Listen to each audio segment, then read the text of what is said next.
Na aula de hoje, então, nós vamos estudar elementos flexíveis, são assim denominados aqueles elementos de máquinas que, como o nome sugere, são flexíveis. Exemplos: correias, correntes, tá? Eixos flexíveis. Então, isso são os principais, né, elementos que nós temos para movimentação, né, para transferir movimento, que são flexíveis.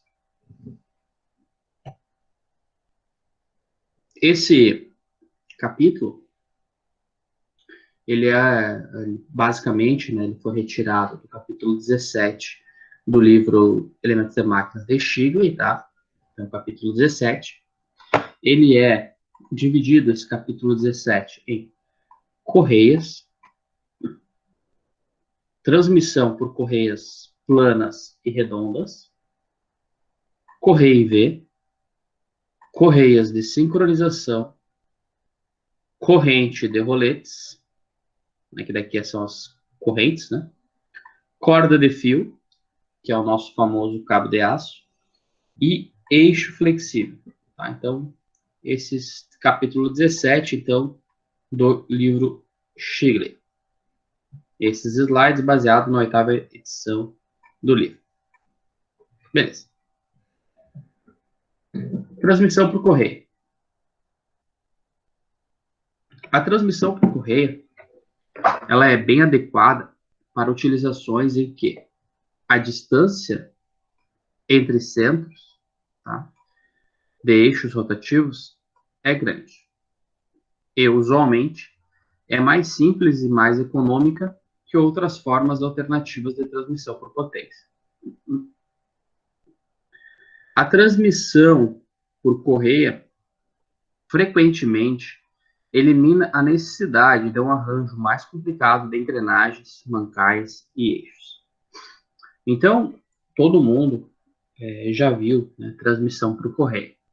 Então, existem diversos exemplos de transmissão por correio, desde os mais simples aos mais complexos, né? Então, uma transmissão por correia simples, da máquina, da furadeira de bancada, né? Onde tem as polias em cima, a gente consegue variar a, a rotação dela, mudando a posição das polias, né, da correia. Outra transmissão por correia.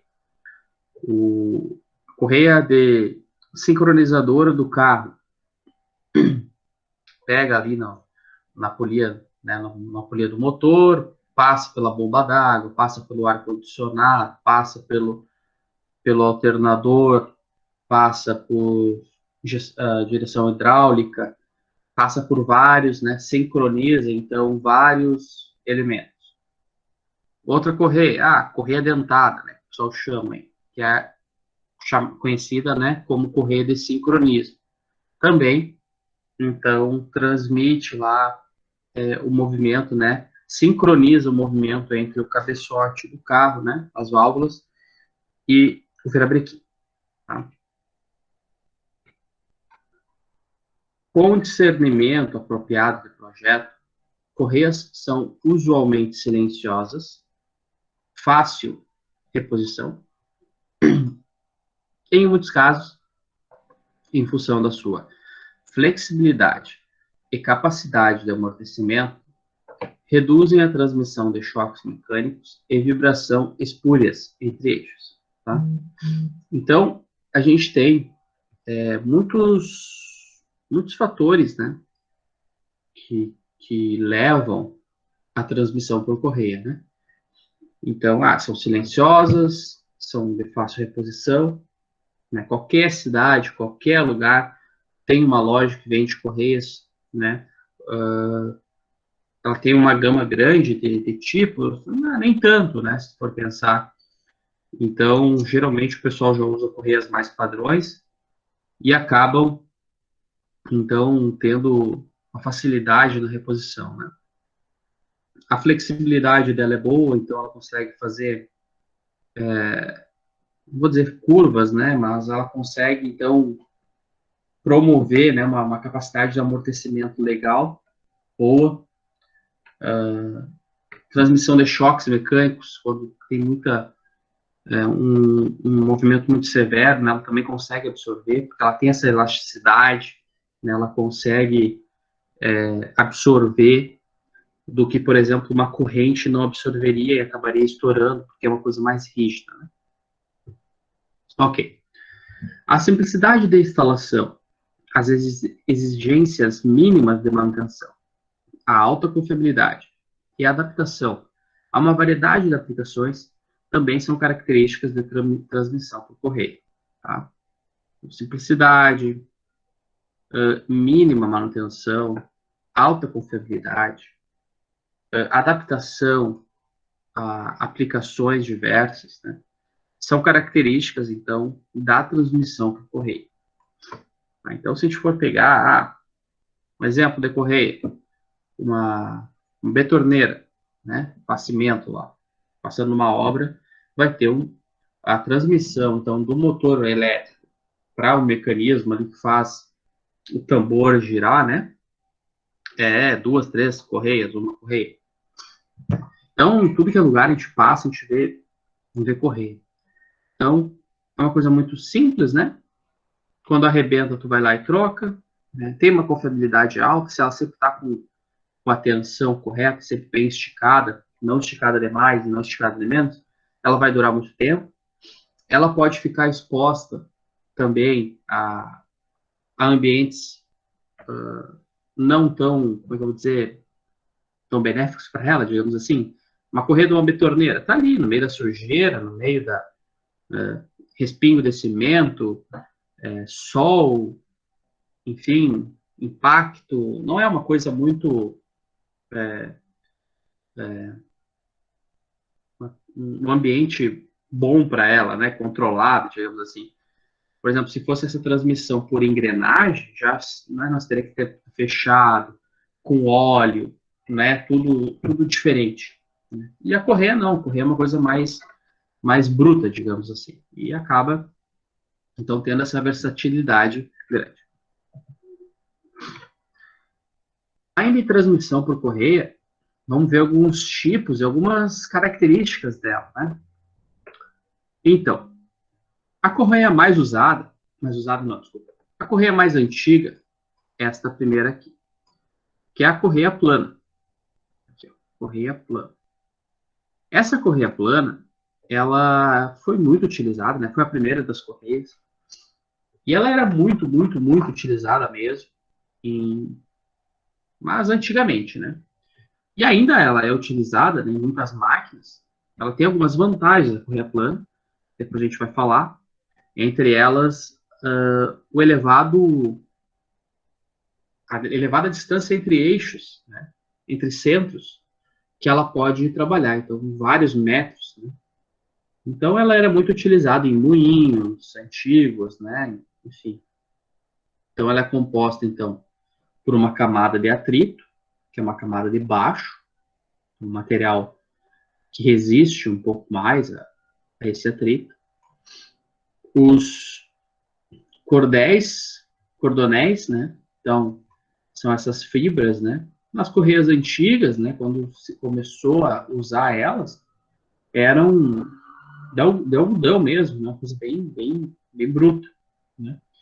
E uma cobertura, então, por cima, né? Destes cordonéis.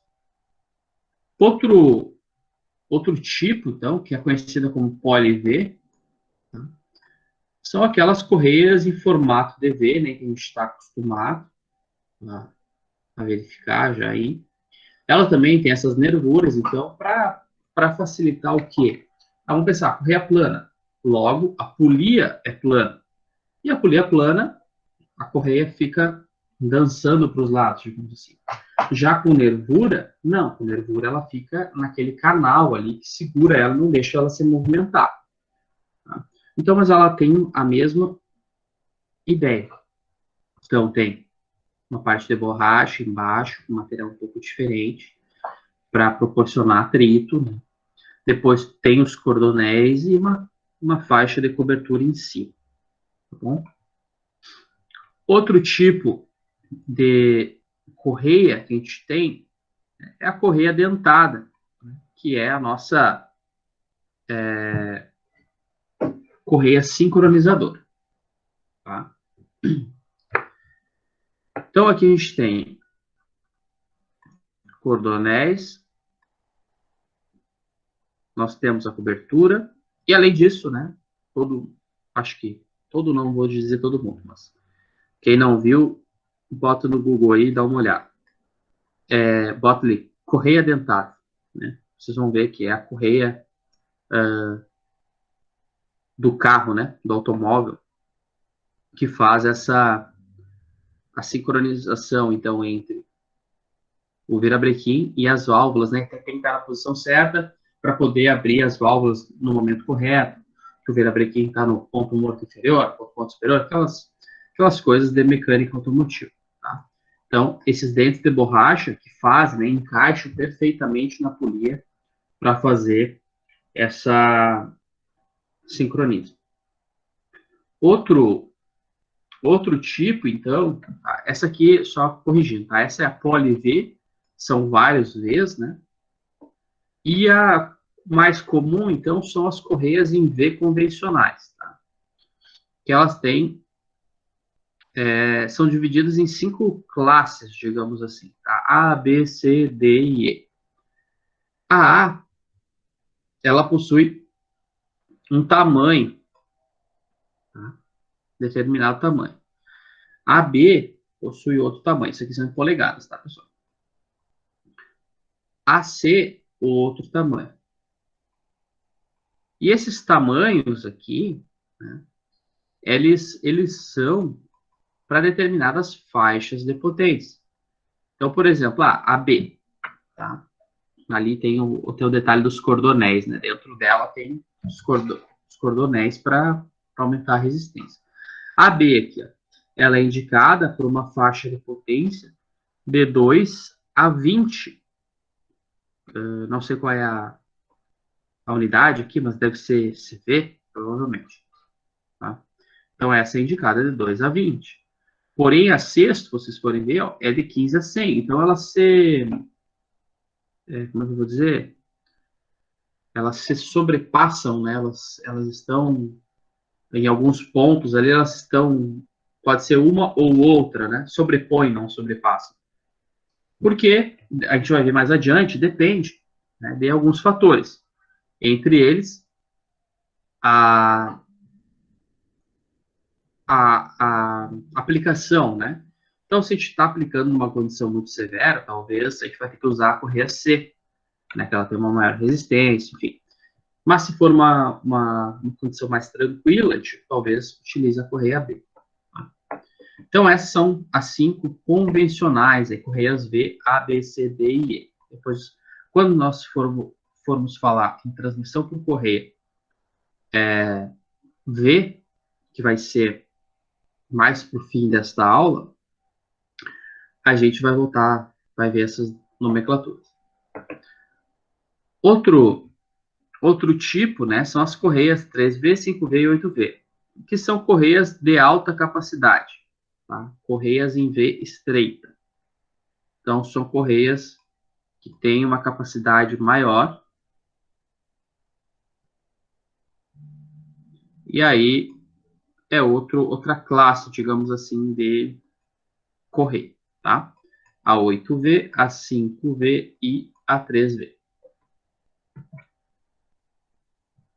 Aqui, então, nós temos a especificação, então, das polias para cada tipo de correia. Então, a correia plana, aqui, ó, ela possui uma polia abaulada, vocês podem ver na foto que é abaulado, para promover, então, uma trajetória mais estável para a correia, né? Para fazer a correia ficar fixada, digamos assim, no centro aqui, né, para ela não ir para os lados. Se fosse um cilindro totalmente plano, ela iria correr para os lados, digamos assim. A correia poli-V, né, tem uma polia com vários sulcos lado a lado, né, para poder encaixar essa sua geometria. A correia dentada, né, então ela também, por ela ter esses dentes, né, como mostrado aqui na figura, ela necessita, então, de uma polia, né, que nem esse tipo aqui, aonde tem os dentes, né? Lembra muito uma engrenagem essa polia, né? Então a gente necessita disso. E a polia em V, né? Então tem um sulco também no formato DV para encaixar essa correia ali. Então cada tipo dessas de correia tem uma vantagem e uma desvantagem. Né? A plana, qual é a desvantagem? Tem algumas desvantagens, né? Não lembro agora da cabeça, mais adiante a gente vai ver. Mas, se não me engano, né? Por exemplo, às vezes, mesmo tendo essa polia abaulada, acaba escapando a correr muito fácil, né? Coisa que na polia em V não ocorre. Mas a plana consegue distância entre centros maiores, beleza, é uma vantagem dela. Mas a correia dentada dá sincronismo. Então, para movimentos precisos, a correia dentada é melhor. Vou dar um exemplo, impressora. A impressora tem uma correia dentada lá dentro, né, com uma poliazinha também. Essas coisas essas maquininhas aí que tem que mexer certinho, tantos milímetros para cá, tantos milímetros para lá, geralmente é com uma polia, uma dentada, né, e uma correia dentada. Tá?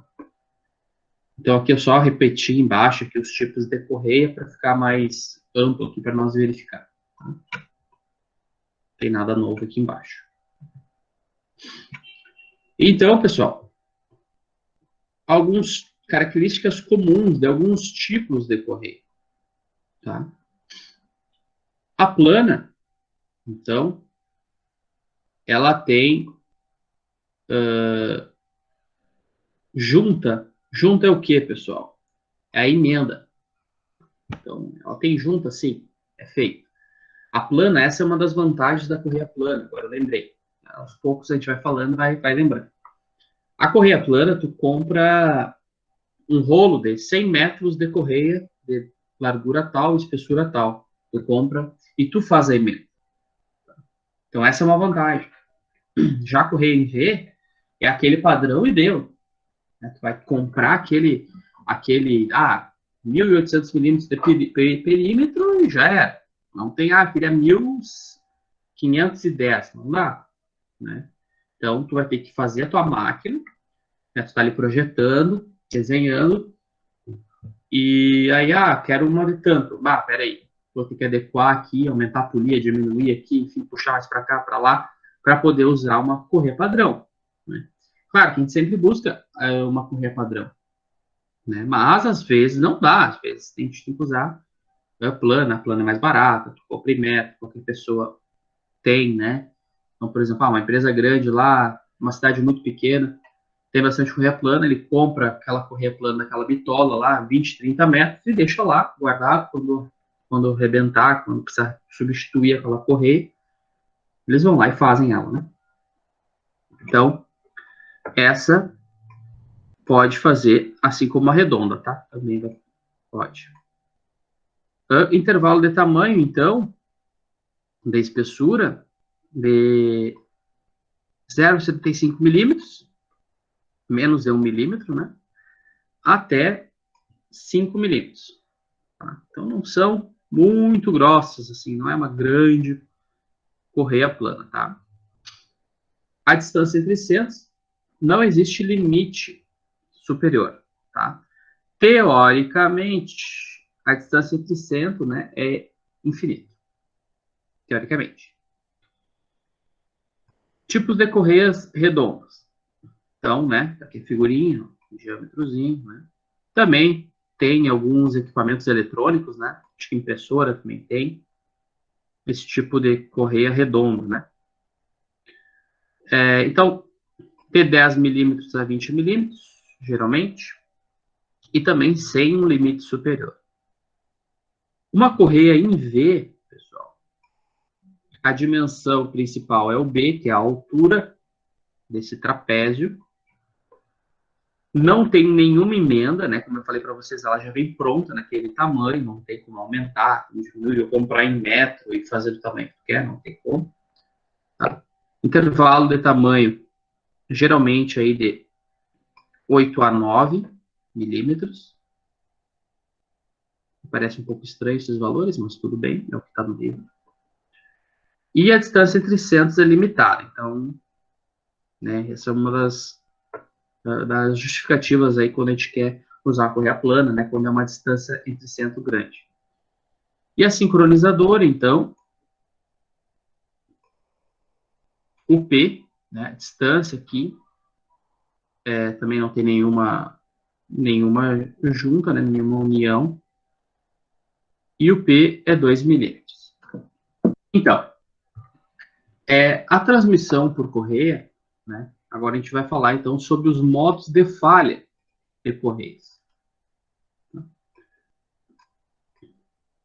Beleza.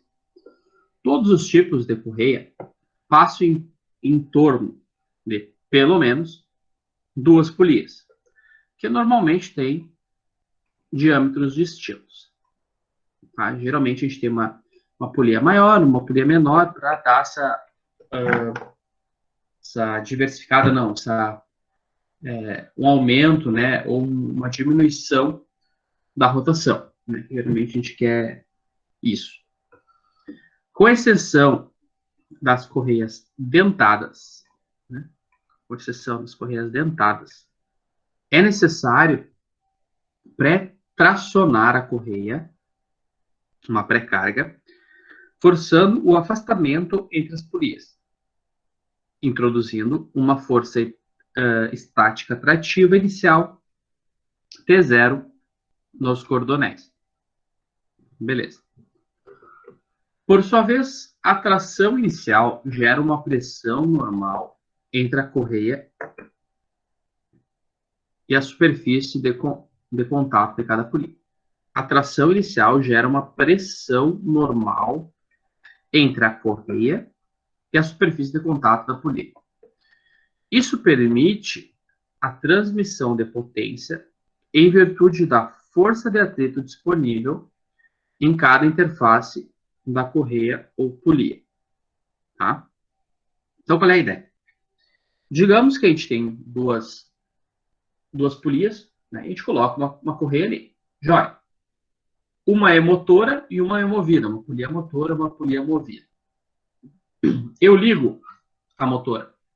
Se aquilo tá frouxo, digamos assim, a gente sabe que não vai transmitir o movimento. Vai girar a motora, a correia vai ficar parada e a movida não vai ser movida. Tá? Então é necessário esticar a correia. Né? Então a gente estica a correia de várias formas. Né? Por exemplo, sei que vários de vocês têm moto. Né? Tu tem que esticar a corrente da moto, regular, né? Senão ela fica bamba. Isso que é uma corrente uma corrente. Né? Então imagina uma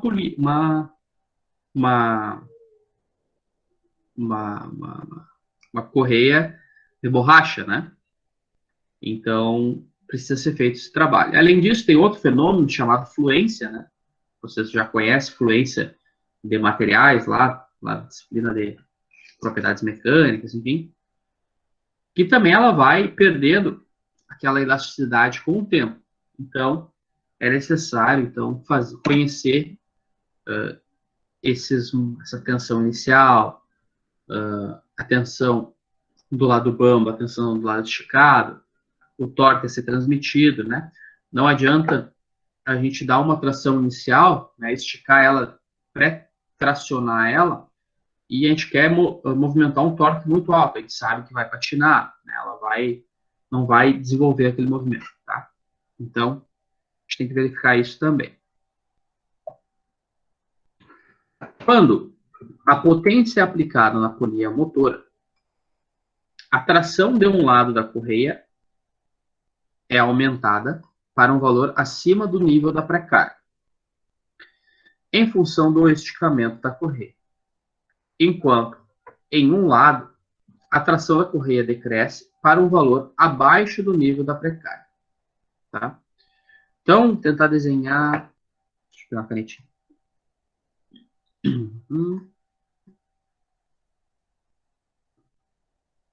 Isso aqui era para ser uma polia, tá, pessoal? Aqui, ups, não deu certo.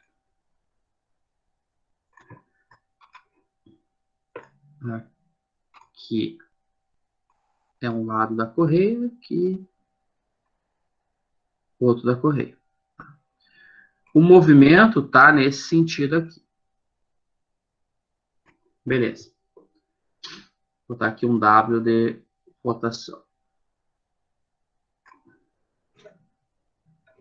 Então tá girando nesse lado. Aqui, então tá indo nesse sentido, né? A gente tem uma força, digamos assim, né? Positiva. Está sendo tracionado. Tá? A gente está puxando, né, este lado aqui. Tá? Do lado do outro lado tem outra polia. E nesse lado aqui, a gente está empurrando. Desse lado aqui, a gente chama de lado bambo, o lado de baixo. Por quê? Porque é negativo, digamos aqui. A gente tem, de um lado a gente estica e do outro lado a gente desestica a correia. Então é isso que ele falou aqui. Ó. Quando a potência é aplicada na polia motora, a tração de um lado da correia é aumentada para um valor acima da pré-carga. Então, antes de iniciar o movimento, a gente tinha ela esticada, né? Na pré-carga, o valor da pré-carga. Quando inicia o movimento, um lado dessa correia vai estar com um valor acima do nível da pré-carga, em função do esticamento da correia, enquanto no outro lado a tração decresce para um valor abaixo do nível da pré-carga. Tá? A extensão da correia com a tração aumentada é chamada de lado tenso ou lado esticado. E a extensão com tração diminuída é chamada de lado frouxo. Tá? Então, aqui, tração TT, tração lado tenso e tração lado frouxo. Tá? A gente não vai usar essa nomenclatura, TT e TF, a gente vai usar a nomenclatura T1 e T2. Tá? Porque às vezes o livro, né, usa, né? Isso aqui é de outro livro, eu fiz um mix aqui nessa introdução, peguei de outro livro. O Stigler, ele usa T1, T2, né? Mas, pelo que eu entendi, porque depende do movimento, né? Se for aqui é um movimento anti-horário, se for um movimento horário, vai ser o contrário, né? Vai ser positivo embaixo e negativo em cima. Então, é melhor fazer T1, T2 e a gente avaliar, né? Qual é o lado frouxo, qual é o lado tenso. Beleza. Geometria da correia plana e correia redonda.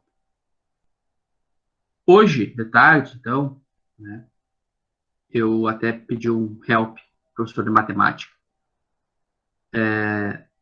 porque eu queria saber de onde saía essa fórmula corretamente. Tá? O professor me ajudou. O que acontece, pessoal? A gente quer saber, né, no primeiro momento, o comprimento da correia. Como é que a gente vai saber o comprimento da correia? A gente tem as duas polias, né? Então temos duas polias aqui, perfeito. Nós sabemos que elas estão a uma distância entre centro de um determinado valor. Só que como descobrir o perímetro dessa correia? Hoje é fácil, né, pessoal? Hoje é facílimo.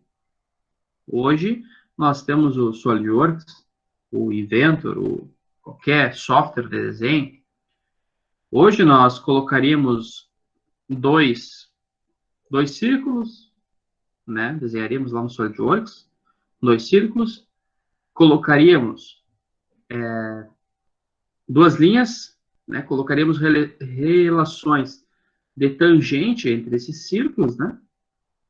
E aí a gente pararia as arestas ali que sobraria e selecionaria um medir que daria tantos milímetros, né?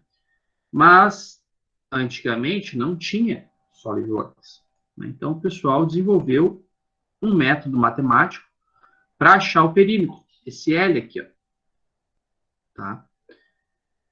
Então, qual é o grande problema?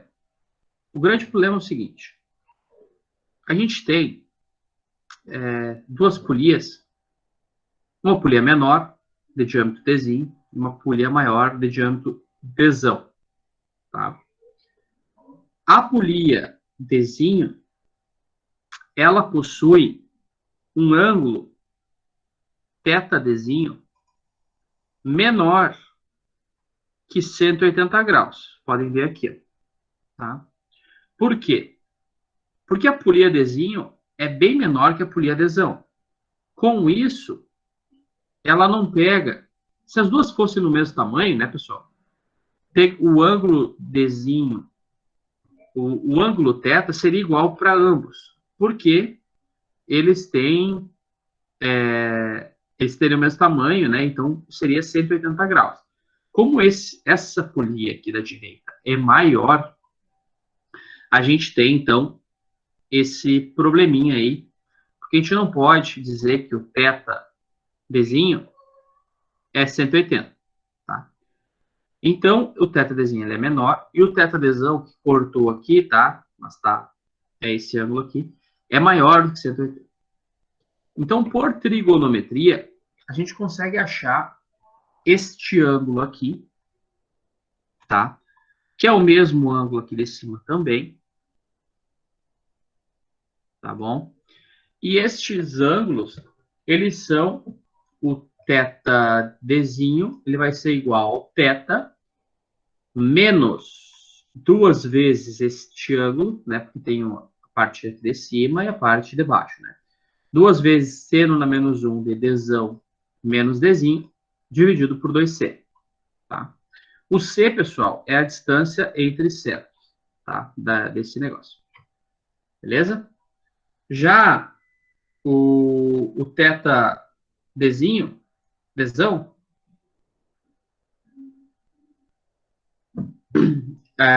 o θ Dzão, ele vai ser o θ, tá? O θ, desculpa, o π mais duas vezes o seno de Dzão menos Dzinho sobre 2C, tá? Beleza. Por quê?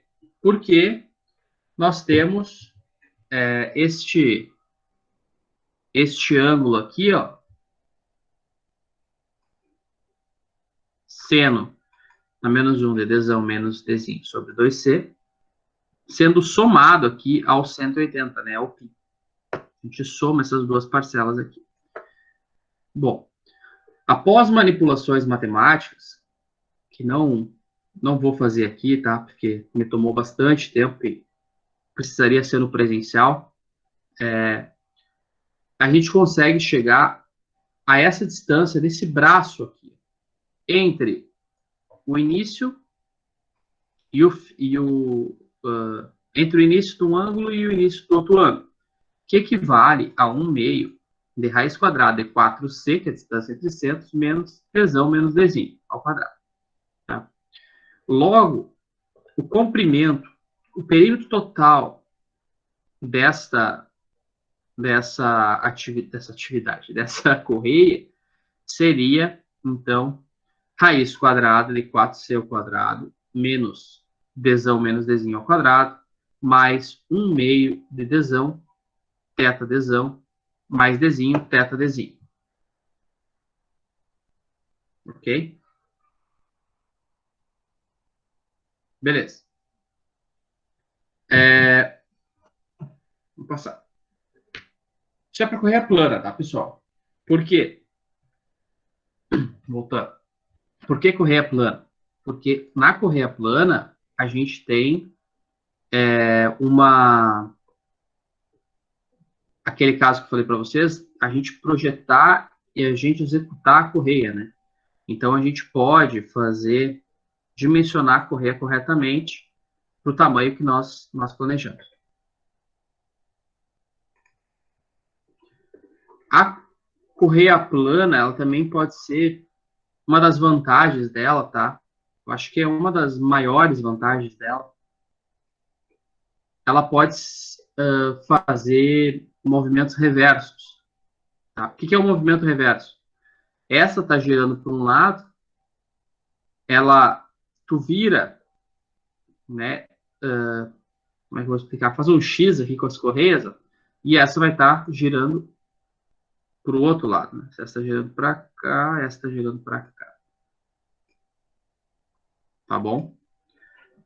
Então fica bem interessante, né? Já a correia em V, tu não consegue fazer isso, né? Pela geometria dela, ela é um V, então não tem como tu fazer esse procedimento. A dessincronismo, mesma coisa, ela tem um encaixe perfeito ali, não tem como ser feito. Beleza. Nesse caso, de uma correia plana reversa, a fórmula é um pouco diferente, tá? O θ, ele é θ mais π, 2 seno de dzão mais tzinho sobre 2c. Não tem o θ dzinho e o θ dzão, é o mesmo θ, tá? E o L, no caso, comprimento dessa correia, vai ser raiz quadrada de 4c ao quadrado menos dzão mais dzinho ao quadrado, mais 1 meio dzão mais dzinho, θ, vezes θ, tá? Então, como eu falei para vocês, antigamente não tinha softwares de desenho, o pessoal tinha que calcular essas dimensões na mão para poder fazer uma correia da cor. Então, acabei já falando da correia reversa, eu tinha que ter colocado um pouco depois, até aquele slide, né? Mas a correia reversa, então, vamos pensar seguindo essa lógica, tá? Nós temos uma correia motora, uma polia motora, nesse sentido. Logo, essa outra polia, a movida, ela vai estar no mesmo sentido, né? Ficou horrível esse meu sentido. Logo, vai estar no mesmo sentido. Essa está sentido horário, essa está sentido horário. No caso da reversa, a gente tem outra questão, tá? A gente tem... Bom, então, pessoal, esse slide aqui até deveria estar um pouquinho antes, né? Mas, explicando então, aqui nós temos uma correia que não é reversa, né? Então, a gente tem uma polia motora, movimentando no sentido horário, a polia. Logo, elas estão conectadas, né, por uma correia, promovendo, então, um movimento no sentido horário para a polia movida. Tá?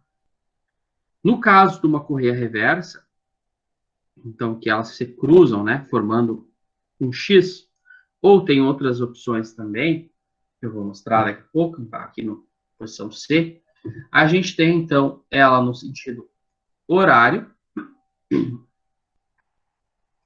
e a outra no sentido anti-horário. Tá? Faz essa transposição.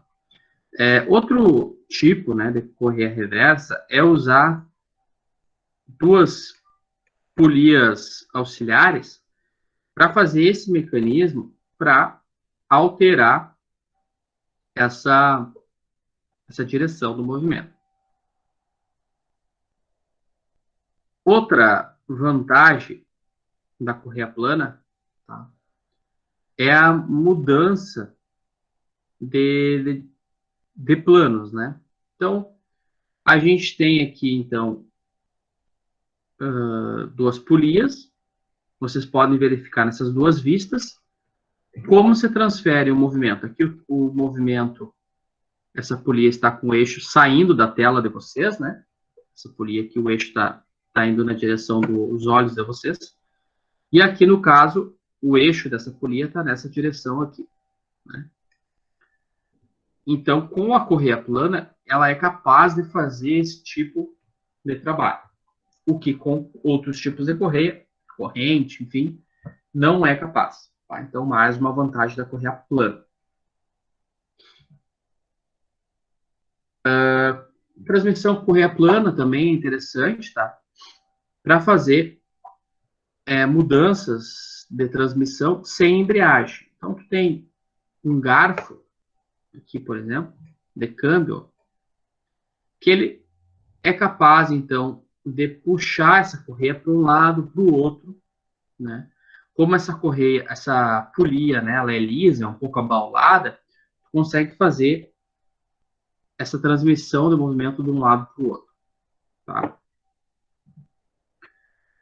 Ainda, né, a correia plana com velocidade variável, tá? Ela pode transmitir, então esse garfo pode puxar para um lado, para o outro, e fazer com que esses dois cones, aqui é bem simplificado, né, que esses cones variem, né? Se a gente colocar a parte de cima na parte mais grossa aqui e a parte de baixo na parte mais grossa, a gente vai ter uma transmissão X, né?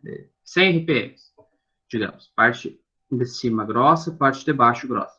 Se nós tiver a parte de cima na grossa e a parte de baixo na fina, né, como está mais ou menos desenhado aqui, a gente vai ter uma relação de 200 RPM, né, uma velocidade maior. Né? Enfim, relação lá relativo, né, diâmetro, diâmetro 1 sobre diâmetro 2, né, relação de transmissão. Bom, então, agora, a gente vai falar sobre corpo livre de um elemento infinitesimal de uma correia plana. Tá? Então, agora a gente vai começar os cálculos para determinar a correia plana.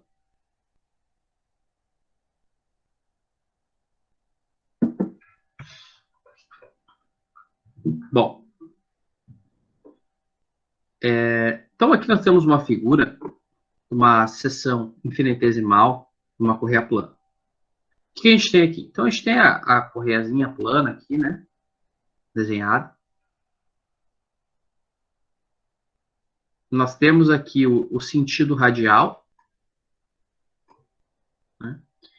Nós temos um deteta e o teta é o ângulo, o deteta é esse ângulo desta parte infinitesimal, né? Então, é um diferencial do ângulo dessa parte infinitesimal. Nós temos também uma força F, tá? Que é uma força trativa, uma força do lado que está puxando, né? Tá transmitindo a potência. Nós temos, que é a força F, nós temos uma força normal, que é a força que está sendo aqui, né, como a gente falou antes, né? A gente tem uma força, uma pré-carga. Essa pré-carga, ela proporciona uma força que a polia faz na correia, que a correia faz na polia. Então, é essa força normal aqui. E, além disso, essa pré-carga, né, esticar ela, nos proporciona uma força de atrito, que está aqui, ó. Coeficiente de atrito vezes a força normal, que é esta forcinha aqui, ó, que está... deixa eu mudar de cor aqui. Opa. Esta força aqui.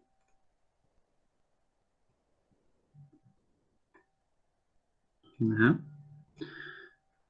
Além disso, pessoal, a gente tem uma componente muito importante, que é o DS, tá? Que é necessário para calcular a força centrífuga, né? Porque pelo movimento, a correia, ela tende, pela velocidade, pela massa da correia, ela tende a saltar fora, né? Ela tende a sair da polia. Então, também deve ser considerado essa força centrífuga. E, além disso, tá, a gente tem essa componente F mais DF aqui. Tá? Então, para começar os cálculos, o que a gente faz? A gente tem que descobrir, tá, a força centrífuga. Como é que a gente vai descobrir essa força centrífuga? A massa, esse S é massa, tá? Então, ds, diferencial aqui da massa, a gente pode trabalhar ele como sendo mr de θ r w ao quadrado. Como que a gente chega nisso, tá?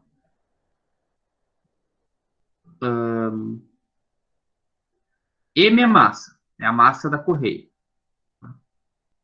O R é o raio e o dθ é o ângulo. Então, esse mr de θ é a massa desse elemento infinitesimal, vezes o R e vezes a velocidade angular ao quadrado. A gente consegue aglutinar esses dois R's, né? Então, R ao quadrado, MR ao quadrado, W ao quadrado. E a gente consegue, depois disso, né? Raio vezes velocidade angular ao quadrado, ambos ao quadrado, é a mesma coisa que velocidade escalar ao quadrado.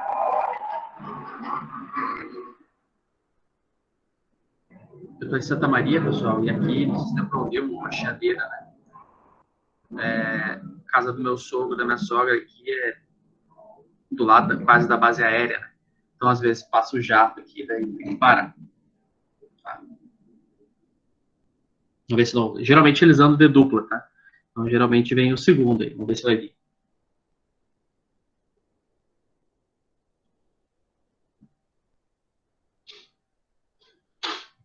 Eu falei uma coisa errada aqui, eu vou aproveitar esse momento e vou corrigir. Essa parte tem muito detalhe, tá? Então, essa parte eu recomendo para vocês para pegar bem no livro ali e ler. Tá? No livro, passo a passo, é bem certinho essa parte para vocês entenderem da onde saem, né, essas equações aqui que a gente vai ver agora. Então, esse ds aqui, pessoal, esse ds, ele é a força diferencial causada pela força centrífuga, tá bom? Então, a força diferencial causada pela força centrífuga. Então, essa força diferencial causada pela força centrífuga, ela vai ser a massa vezes o R vezes a rotação, que é a força centrífuga, né? Massa R, rotação, ao quadrado. Essa massa e esse R, né? O R pode ser aglutinado em R quadrado, W quadrado, dθ, ok. R quadrado, W quadrado, é velocidade escalar ao quadrado. Então, R ao quadrado vezes velocidade angular ao quadrado é igual a velocidade escalar ao quadrado, vezes a massa, vezes dθ. Tá? Isso, então, resulta, né, na força centrífuga vezes dθ.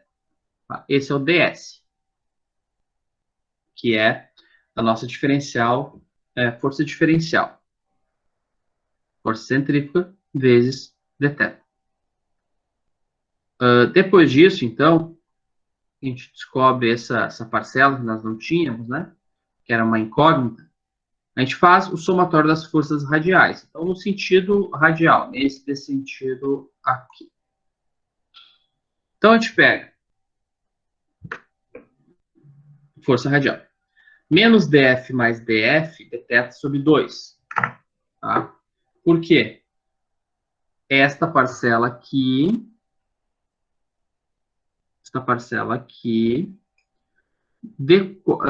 decomposta no nosso ângulo de θ, né? Então, isso aqui está em ângulo, então a gente tem que decompor, né?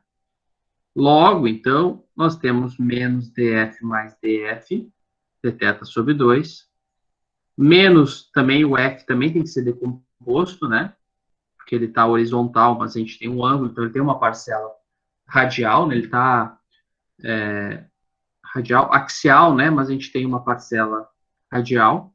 Então, f dθ sobre 2, mais, agora sim, o dn, que é a nossa força normal, né? Mais o dn, nossa força normal, e mais o nosso ds. Tá? Os outros membros são negativos, tá? Porque tem um sentido negativo, e o nosso dn e o nosso ds estão no sentido positivo. Ok. Depois disso, então, ignorando o termo de ordem maior, que é este termo aqui, né, o menos df, menos f mais df, a gente consegue achar que a força normal ela é igual a f de θ menos ds. O ds nós conseguimos achar aqui. Beleza. Indo para as forças tangenciais, então era radiais, tangenciais, não axial, como eu falei, a gente consegue fazer o somatório das forças tangenciais, tendo menos F dN, né, que é a força de atrito, menos F, mais F dF igual a zero. dF vai ser igual a F dN, que vai ser igual a F, né, coeficiente de atrito, força de θ, menos F ds, que é igual a F de θ menos Fmr ao quadrado W ao quadrado de θ. Tá? Isso aqui, pessoal, é uma equação diferencial de primeira ordem não homogênea. Tá? Então, colocando no formato de equação diferencial de primeira ordem não homogênea, a gente tem este formato aqui, né? Homogênea é aquela que é igual a zero, essa não é igual a zero, é igual a menos f mr ao quadrado w, tá? Beleza. Para uma solução de uma equação diferencial não homogênea de primeira ordem, tá? A gente tem, né, um procedimento a se seguir. Qual é ele? O nosso f, que é o que a gente quer achar aqui, é igual a, né, uma constante arbitrária, vezes exponencial df de θ, mais mr ao quadrado w ao quadrado. Para a gente descobrir, então, os valores de f, nós temos que colocar, então, condições de contorno. Tá? F em θ igual a zero, tá? É igual a F2. Tá? E aí, o A nosso vai dar F2 menos este valor aqui.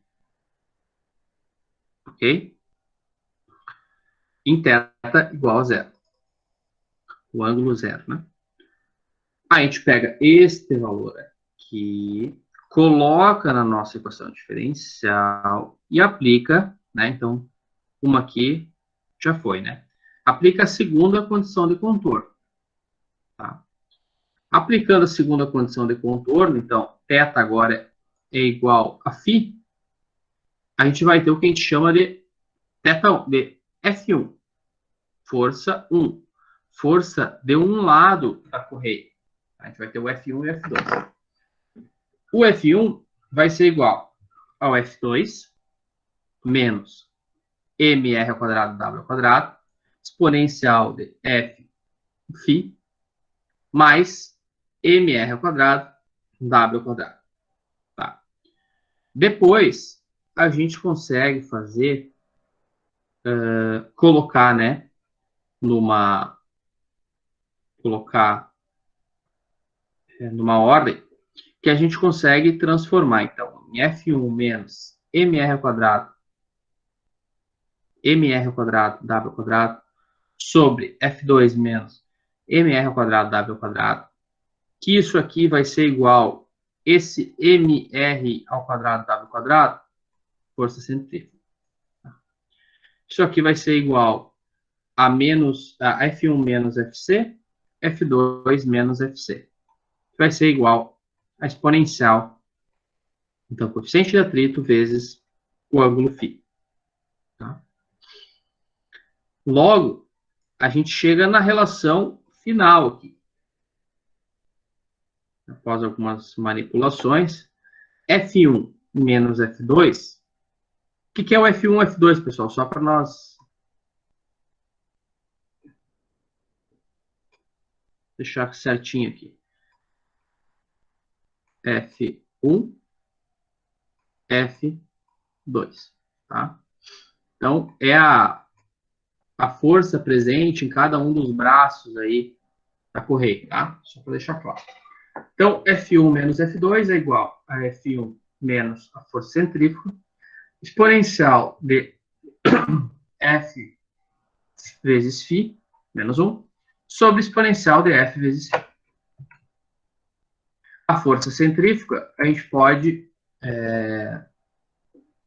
determinar como sendo um W, um ômega, W, vezes V ao quadrado sobre G, aonde o W ele é igual ao peso específico vezes a largura vezes a espessura. Tá? E a velocidade é πdn, a 100 metros por segundo. Tá? E geralmente a gente tem rotação, né? Então tem que transformar em velocidade escalar.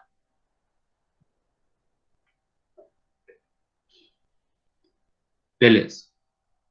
Força e torque na polia. Tá? Então, aqui eu falei para vocês, ó, o lado F1 e o lado F2. Tá? Nós temos uma polia com torque T, com diâmetro D, tá? E essa força F1 mencionada, ela vai ser o quê? Ali, ó. F1 vai ser Fi, que é conhecida como pré-carga, tração inicial, mais a força centrífuga, Fc, mais delta F. Tá? Vou apagar porque está escrito bonitinho ali em cima. O que é o delta F, pessoal? O delta F é o torque dividido por 2. Delta F é a variação, né, da força, a tração causada pelo torque transmitido. Então, se nós pegar o torque e dividir pelo diâmetro, nós vamos ter em força, né?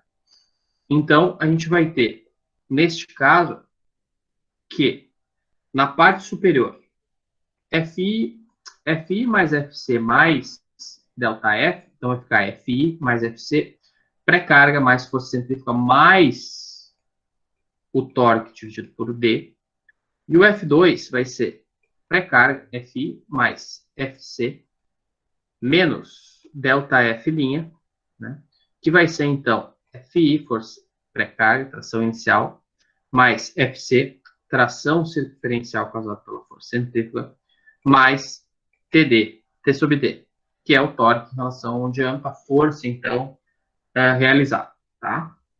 Então, aqui a gente tem uma importante relação, né? Que a força a ser transmitida, ela é o torque dividido por 2, né? Dividido por D, desculpa, não por 2, por diâmetro. Então, essa diferença entre os lados aqui, ó, F1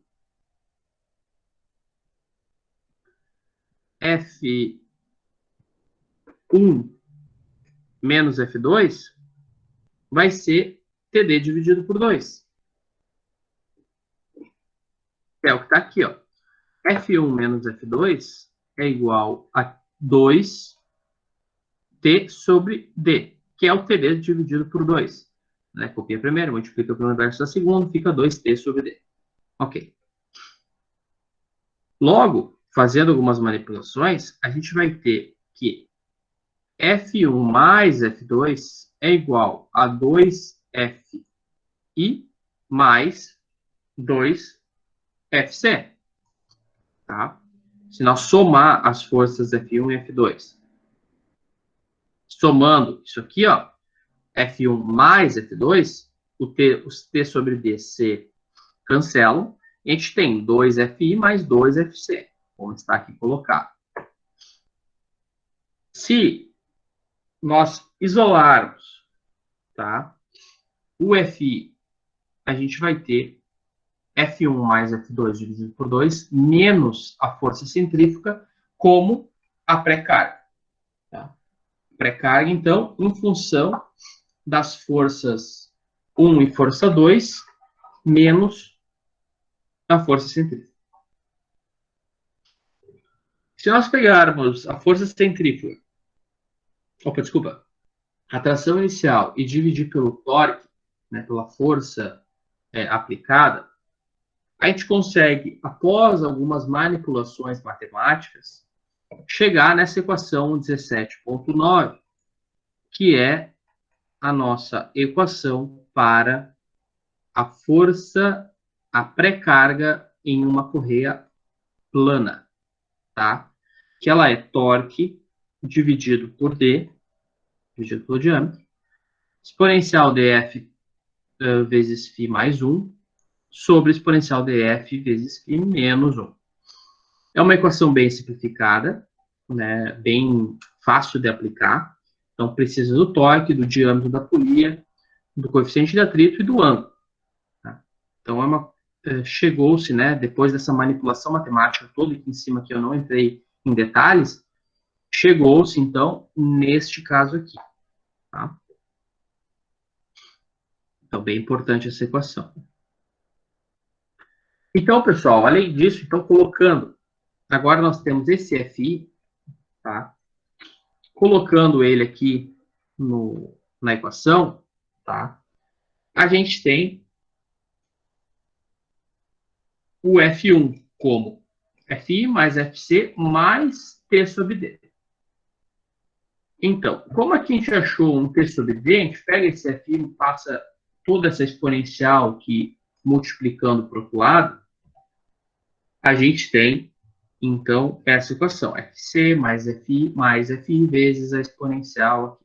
Tá? A gente consegue, então, fazer que Fc mais todo esse cálculo aqui, após algumas manipulações também, o nosso o F1, desculpa, não, F1, a força em um lado da correia, né, em um braço da correia, é Fc, força centrífuga, mais a pré-carga, duas vezes exponencial, de F vezes φ, exponencial dF vezes φ mais 1. Fazendo o mesmo cálculo, agora, porém, em vez de um positivo, é um negativo aqui. Fazendo a mesma simplificação, a gente vai chegar no F2 como sendo Fc, F2 igual a Fc, mais Fi, carga, vezes 2 sobre exponencial de F θ mais 1. Então, essas são as equações para correia plana, tensões, correia plana, F1, F2 e F. Eu falei força 1, força 2, vai ser tensão, tá, pessoal? Então, aqui, ó, nós temos um gráfico bem bacana. Tá? O F1, no caso, é a tração no lado esticado. E o F2 é a tração no lado frouxo. O que é importante a gente ver aqui? São duas retas feitas, tá? E aqui mostra a importância da pré-carga. Tá? Então, aqui está o torque. Então, é importante a gente fazer o torque transmitido. É importante fazer a pré-carga Porque se o torque for muito elevado a ser transmitido e nós tiver uma pré-carga insuficiente, não vai transmitir o movimento, vai patinar a correia. Tá? Então, esse gráfico mostra isso, né? Vendo que, só verificar aqui certinho. Vendo que, então, a gente tem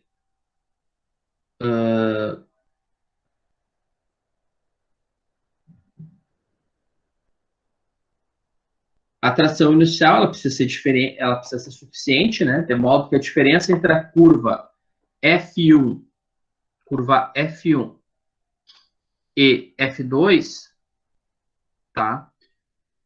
Seja suficiente, né? Seja 2t sobre 2. Tá?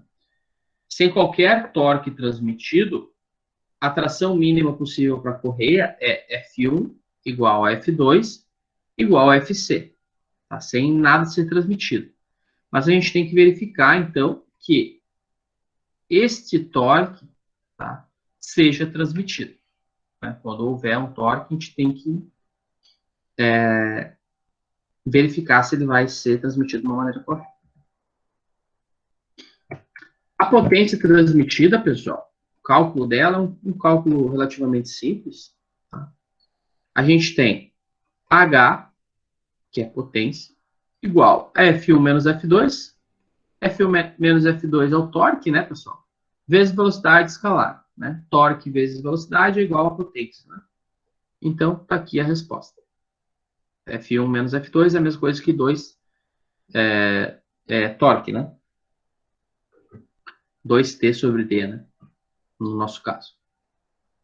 Os fabricantes fornecem especificações para suas correias que incluem a tração admissível, FA, ou tensão AL.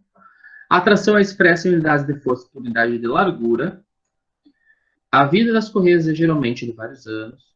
A severidade do flexionamento na polia e seu efeito na vida da correia são refletidos em um fator de correção de polia, CP. Velocidade em excesso e seu efeito na vida da correia são refletidos em um fator de correção de velocidade, CV. Para correias de poliamida e uretano, CV igual a 1. Para a correia de couros, tem uma tabela específica, uma figura específica. O fator de serviço KS é utilizado para afastamentos das cargas em relação ao valor nominal, aplicado à potência nominal como HD, potência de projeto, igual H nominal, vezes o KS, fator de carga, fator de serviço, vezes coeficiente de segurança. Tá? ND, coeficiente de segurança. A F1A, tá? É a tração admissível máxima ou permissível. Ela é composta, então, por FA, que é a tração admitida ou permitida pelo fabricante.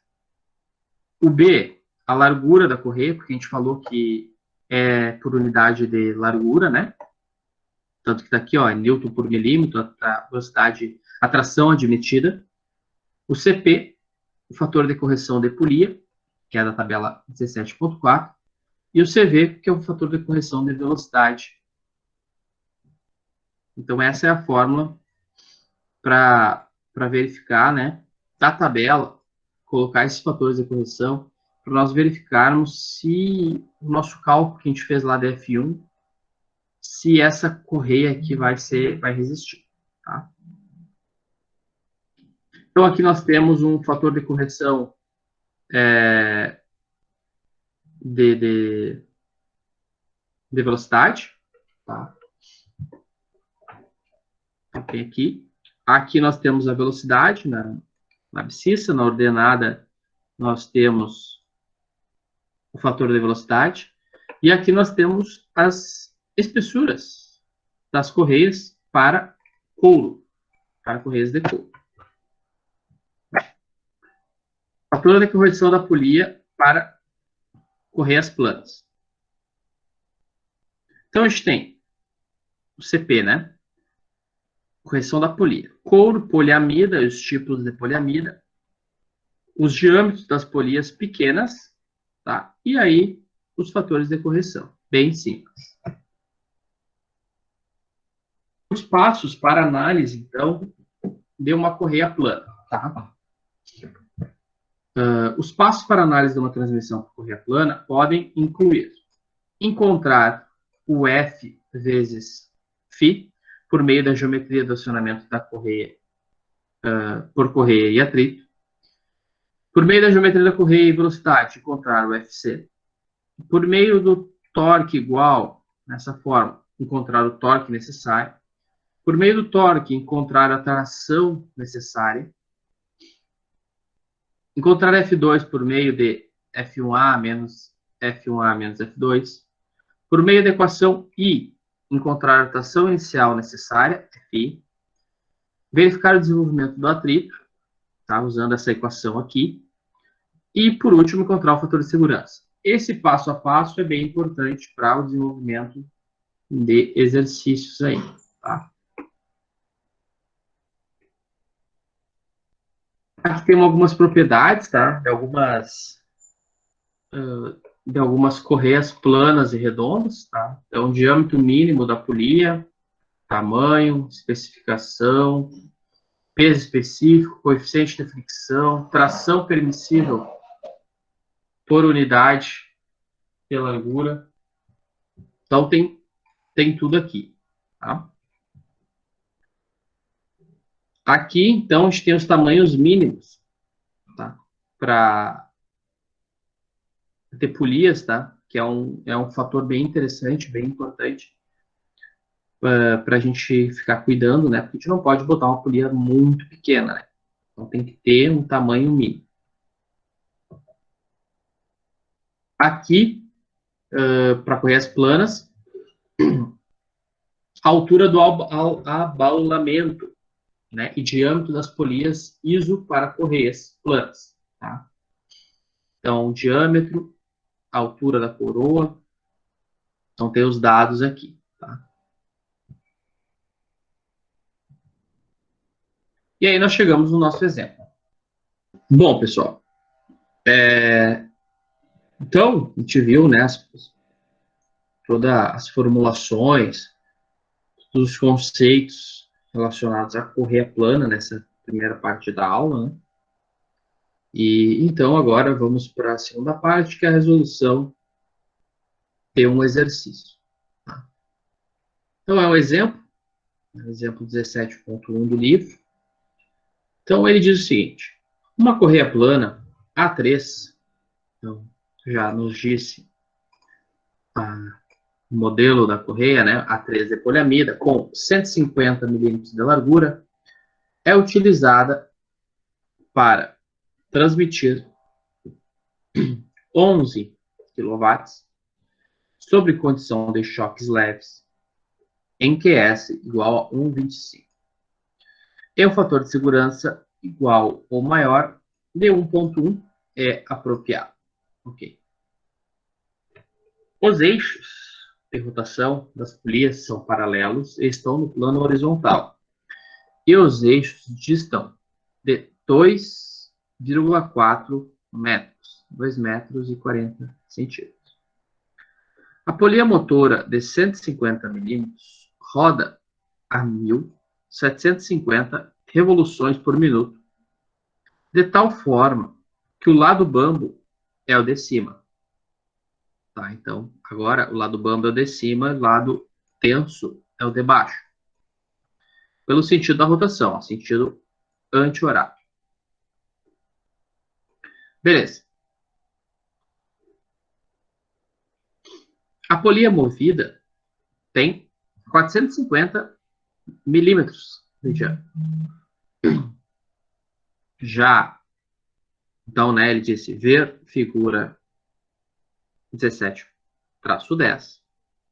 O fator de segurança deve referir-se a exigências não quantificáveis. Letra A. Calcule a tração centrífuga Fc e o torque T. Letra B. Calcule os valores permissíveis de F1, F2 e Fi e da potência permissível HA. Calcule o fator de segurança. É ele satisfatório? Então, vamos lá. Aqui nós temos a foto, né, a imagem. Então, uma polia de 150, uma polia de 450, uma correia de 150 por 3,3, que é esta polia A3, 11 kW de potência para transmitir, um peso específico de 11 kilonewtons, peso específico, né, por metro cúbico, diâmetro 150, diâmetro maior 450. Ok. Calcule a tração centrífuga FC e o torque T. Então ele quer que nós calculemos, né, a força centrífuga e o torque. A força centrífuga, tá, ela é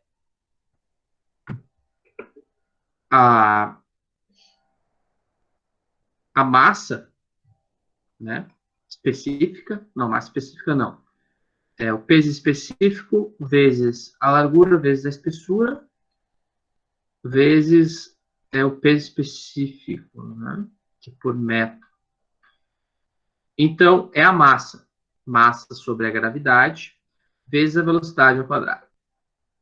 A massa, a gente calcula aqui, então, 11.000 newtons por metro, né?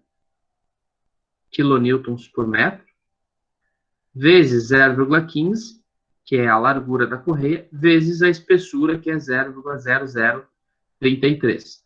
Isso dá 5,4 newtons por metro cúbico. Sobre a gravidade, 9,81, vezes a velocidade, 13,7 ao quadrado. Velocidade sai da onde? Velocidade é igual a π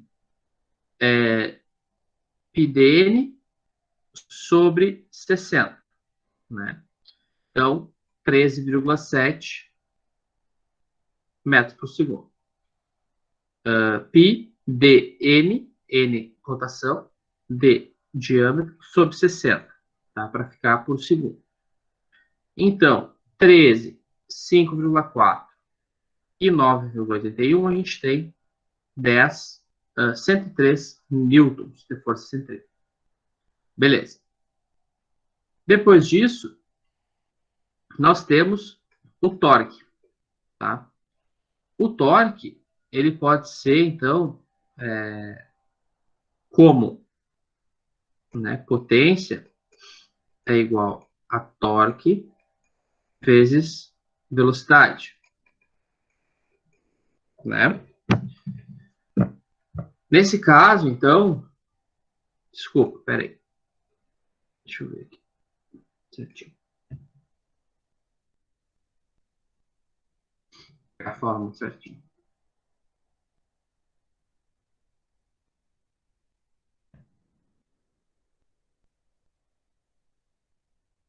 Potência é igual. Aqui, ó. Deixa eu pegar aqui. O torque, né, a potência é igual a potência nominal vezes o KS vezes o ND. KS, fator de serviço, ND, fator de projeto, né, coeficiente de segurança. Então, esse é o HD, tá? Potência de projeto. Então, potência é força ou torque vezes velocidade. Então, vamos lá no exercício. Aqui. Torque vezes a velocidade, ó, 2πn, né, sobre 60, 2πn sobre 70 vezes a torque, né, se nós passar multiplicando para cá, isso aqui é potência, igual a potência nominal vezes KS vezes ND. Tá? Aí, isolando o torque, como foi já feito direto aqui, né, nós vamos ter, então, um torque de 82 newtons por metro. Tá? Ali. Ok. O torque e a força centrífuga foram achados. Tá? Eu nem falei dessa parte inicial aqui, porque isso aqui vai precisar mais adiante, tá? Então, nem falei. Então, até vou apagar ali para não chamar a atenção de vocês. Depois a gente retorna. Essa era a letra A. Tá? Então, vamos para a letra B. A diferença necessária para... Opa, vamos ler a letra B, né? Calcule os valores F1, F2, Fi e a potência permissível HA.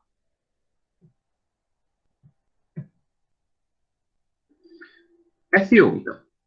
A diferença necessária F1A menos F2 para transmitir o torque é dado por essa equação, né? F1A menos F2 igual a 2 torque dividido por D.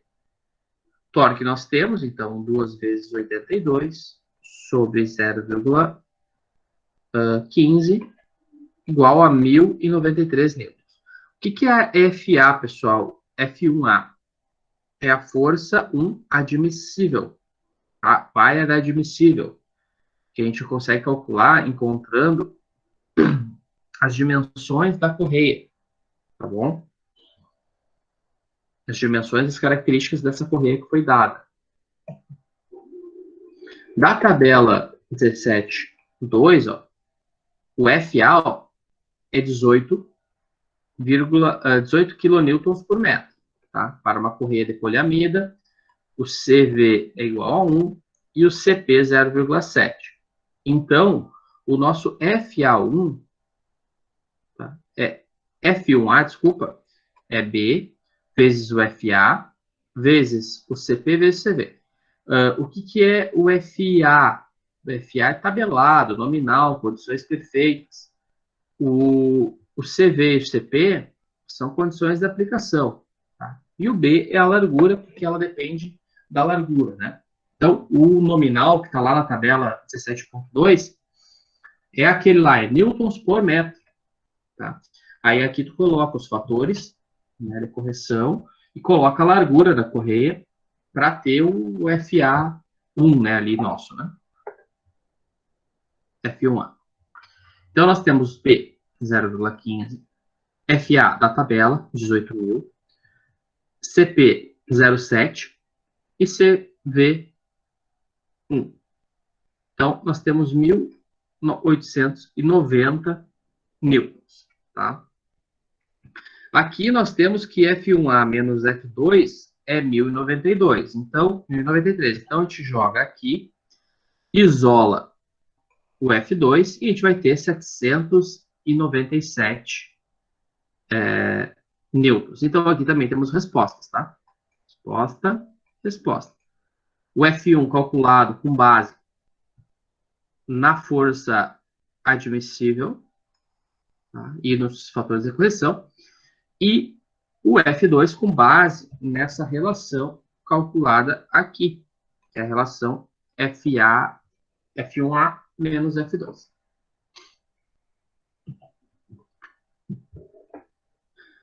A força, a pré-carga, ela pode ser considerada como F1A mais F2 sobre 2, menos a força centrífuga.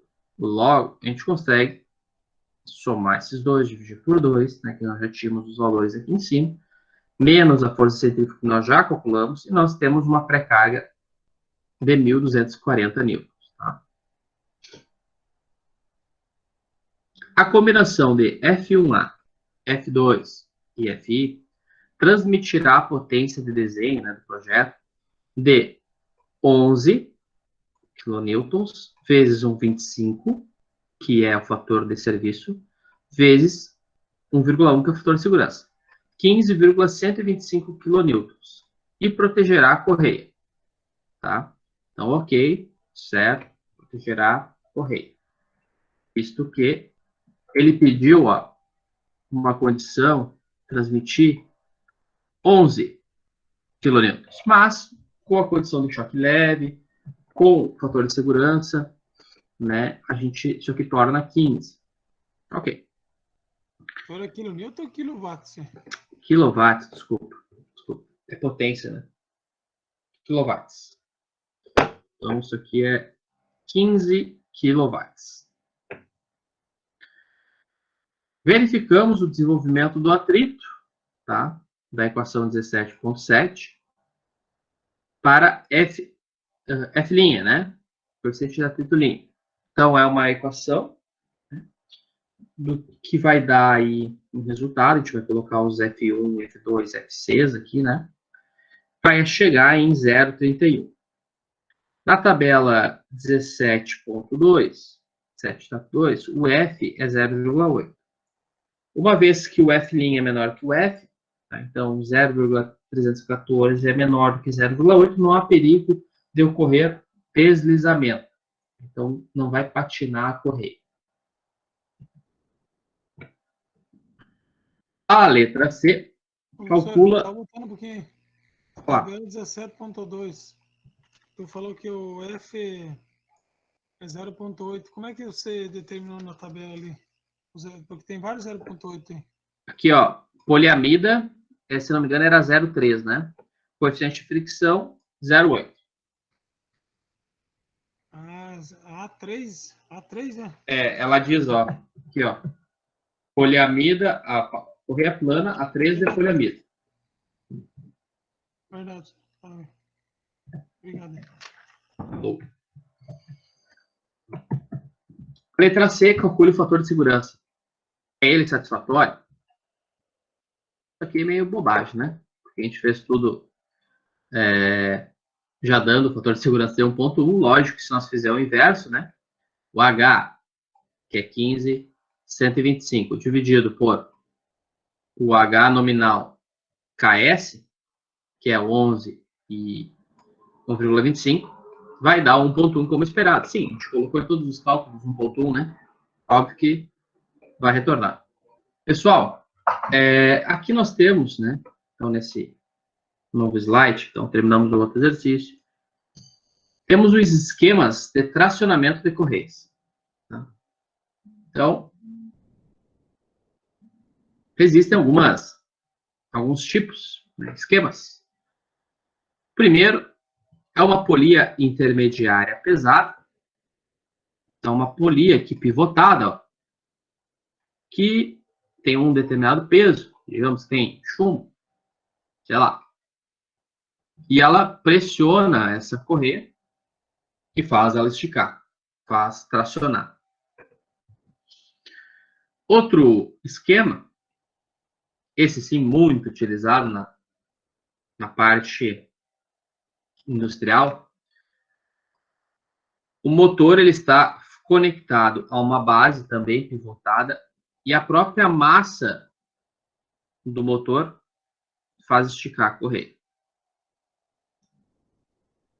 Aqui. Então, aqui o diagrama de corpo livre, né? As reações de apoio no pivô. Aqui a massa, W, né? F1 e F2, as forças. Então, esse é muito utilizado, né? Montagem de um motor pivotado. Geralmente, como é que é? A betorneira lá, né, que eu estava falando, é dessa maneira. Muitas máquinas são dessa maneira. Às vezes o pessoal bota um parafuso rosqueado aqui para dar mais uma tensãozinha ainda. Né? Então, são maneiras que o pessoal usa. E a outra maneira, tá, é uma tração induzida por uma catenária. Tá? O que é essa catenária? É a própria força-peso, digamos, né, da correia. Então, também é uma maneira de tracionar a correia. Então, uma relação da depressão à tração inicial. A tração inicial é chave para o funcionamento da correia plana. Tá? Há maneiras de controlar a tração inicial. Uma consiste em colocar o motor e a polia motor em uma placa de montagem pivotada, de modo que o peso do motor, da polia e da placa de montagem e uma parte do peso da correia induzam a tração inicial correta e a mantém, tá? Que é o que nós estávamos falando. Uma segunda maneira é a utilização de uma polia intermediária carregada por mola, ajustada à mesma tarefa. Ambos os métodos acomodam o estiramento temporário ou permanente da correia. Tá? Vou ver aqui a figura que a gente acabou de ver. Visto que as correias planas foram usadas para grandes distâncias entre centros, o peso da correia em si pode fornecer a tração inicial. A correia estática deflete a uma curva aproximadamente catenária, e a depressão de uma correia reta pode ser medida contra um fio de música esticado. Isso permite uma maneira de medir e ajustar a depressão. Com base na teoria da catenária, a depressão está relacionada à tração inicial por dip, depressão, L, distância entre centros ao quadrado, vezes peso da correia, sobre 8 vezes a tração inicial. Tá? No exemplo 17.1, a depressão correspondente a 1.200 newtons, que é a FI, né, que a gente calculou no exercício, deveria ser, então, de L era 2,4, a distância entre centro, o peso, né, da correia era 5,4, o 8 é 8, e o FI era 1.240. Tá? Isso correspondia a uma depressão de 3,2 milímetros. Se aquela correia tivesse uma depressão de 3,2 milímetros, né, aquela curva fosse de 3,2 milímetros de depressão, ela atingiria a tração inicial, nós não precisaríamos colocar nada. Tá? O próprio peso, né, da correia faria a tração. Então, às vezes, a gente olha uma correia plana, né? Quem já teve a oportunidade de verificar aí na prática, correias planas de moinhos, de engenhos, né? Eu falo sempre moinhos e engenhos porque é onde eu vi, né, a maior parte das correias planas e com distâncias grandes entre centros, né? Ela geralmente ela é meio no formato de uma catenária, né? Então acaba que ela faz essa tração inicial, né?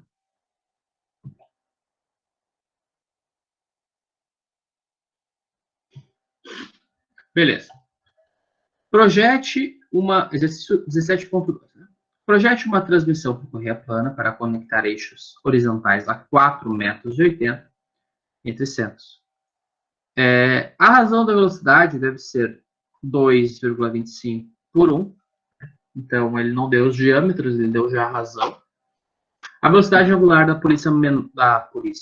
polia menor, da motora, né? Polia motora menor é 860 revoluções por minuto. E a potência nominal transmitida deve ser de 44.760 watts.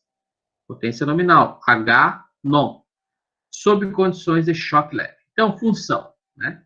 H non, H nominal, 44.760 watts. Rotação, 860. Razão, né? 2,25 por 1. KS, choques leves, 1,15. C, distância entre centros, 4,1. Fator de desenho, né? Ele chutou 1 aqui, o fator do projeto, 1,05. Tração inicial a ser mantida é o método da catenária, né, que é o método da depressão. Material da correia, poliamida. Geometria de transmissão, tesão e desenho. Então, vai ser duas polias, né, uma menor e uma maior. Espessura da correia T, largura da correia D. Os últimos 4 itens poderiam ser variáveis de desenho. Tomemos primeiro algumas decisões. Tá? Então, esses últimos itens aqui, eles podem variar, né? Então, como eu falei para vocês, como projetista, vamos fazer uma tabela, colocar diversas geometrias, materiais, espessuras, e verificar qual atende melhor para vocês no custo final do projeto, enfim. Primeiro, ele já assume que a diâmetro da polia menor, dá um chute inicial, 400 milímetros. Logo, a polia maior, com aquela relação de 2,25, vai ser de 900 milímetros. Ele já utilizou a correia A3, de espessura 3,3, CVD1, né, que foi a mesma que a gente utilizou no exercício passado, anterior. Então, ok.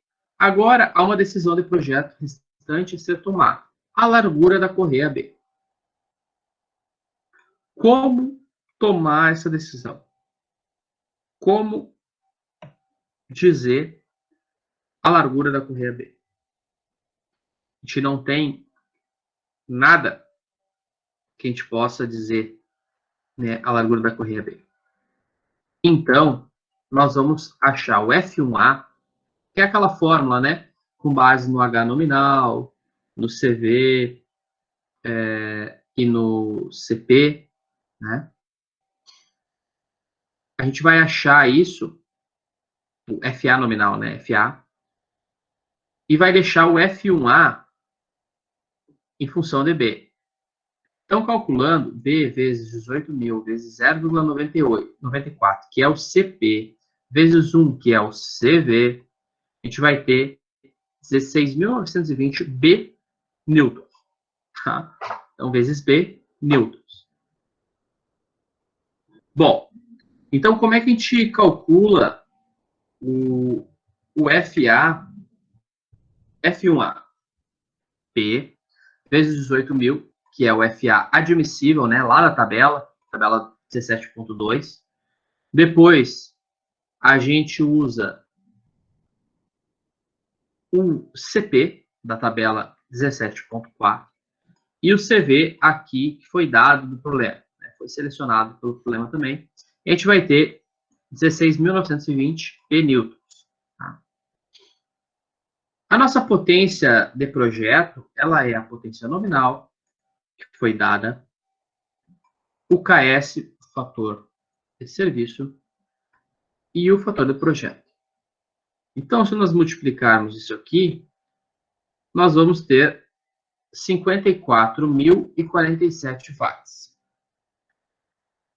Esse valor me parece um pouco estranho, mas eu acho que vai dar certo. Eu acho que fazendo esse cálculo que vai dar certo. Eu não conferi aqui no... Por favor, confiram essa multiplicação para mim. Me pareceu estranho no primeiro momento, 1,15 vezes 1,05, sair de 44 para 54, mas tudo bem. Bom, o torque é o projeto. Beleza, fechou então. O torque, então, é a potência do projeto, HD, sobre 2πn, sobre 60, né? Então, o torque vai dar 600 Nm. Beleza. Depois disso, a gente calcula, faz o desenvolvimento, né, da fricção. Então, para fazer esse desenvolvimento, que é a exponencial de F, coeficiente de fricção, vezes o φ, a gente assume que o φ ele é igual ao θd, que é igual a π menos 2 vezes seno, ddzão menos dzinho, sobre 2 vezes o c. Tá? Isso vai dar em radianos 3,037. Colocando nessa expressão aqui, exponencial de F vezes φ, lembrando que a gente viu lá na tabela que o F era 0,8, a gente vai ter esse valor 11,35.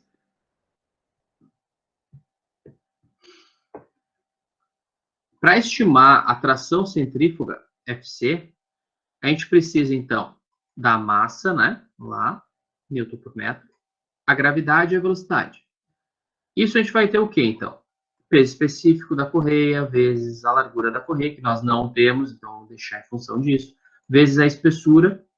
Então, a gente vai fazer 11.400, buscado da tabela também, B, 0,0033, que é a espessura. A gente vai ter 37,6 B Newton por metro.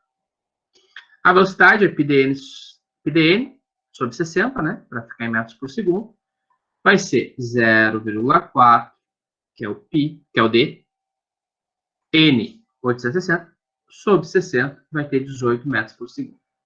Colocando na fórmula, então, 37,6b vezes 18 ao quadrado, sobre 9,81, a gente vai ter 1.241,8 B newtons. Para as condições de projeto, isso é, no nível de potência HD, usando as equações, a gente tem, então, F1A menos F2 igual a 2T sobre D. Onde 2T sobre D é igual a 2 vezes 600, que é o torque que nós já tinha visto, sobre 0,4, que é o diâmetro, que é igual, então, 3.000 newtons.